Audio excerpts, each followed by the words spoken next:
প্রথমবারের মতো আয়োজিত সাফ ফুটসালের শিরোপা জিতে দেশে ফিরেছে বাংলাদেশের মেয়েরা। ঢাকার রাস্তায় উদযাপনও করেছে সাবিনা খাতুনের দল।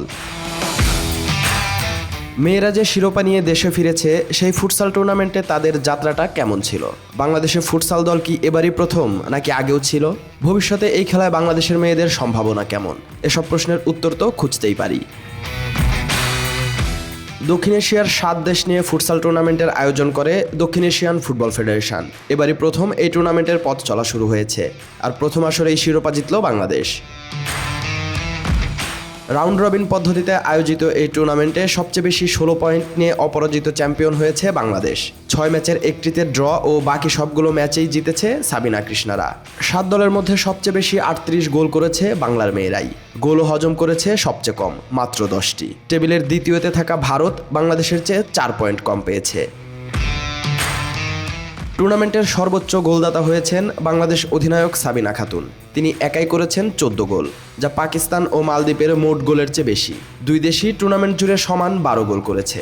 সেরা গোলদাতার দ্বিতীয় স্থানেও বাংলাদেশের নাম। 7 গোল করেছেন কৃষ্ণা রানী, আর 6 গোল করে তৃতীয়তে ভারতের দিতি কানুঙ্গো।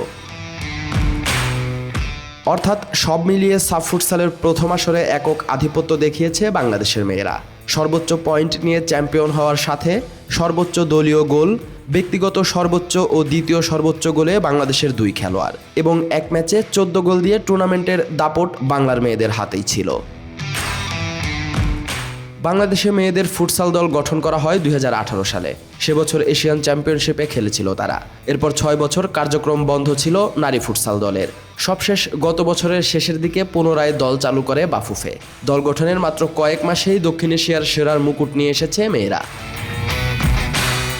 প্রথম আসরেই বাংলাদেশ যেভাবে দাপট দেখিয়েছে, তাতে ফুটসাল দল নিয়মিত করলে দক্ষিণ এশিয়ার ফুটসাল বাংলাদেশের মেয়েদের নিয়ন্ত্রণে থাকবে, সেটা অনুমান করা যায়। সাবিনা কৃষ্ণাদের হাত ধরে ভবিষ্যতে দক্ষিণ এশিয়া পেরিয়ে এশিয়ান কাপ ফুটসালের স্বপ্ন দেখতে পারে বাংলাদেশ।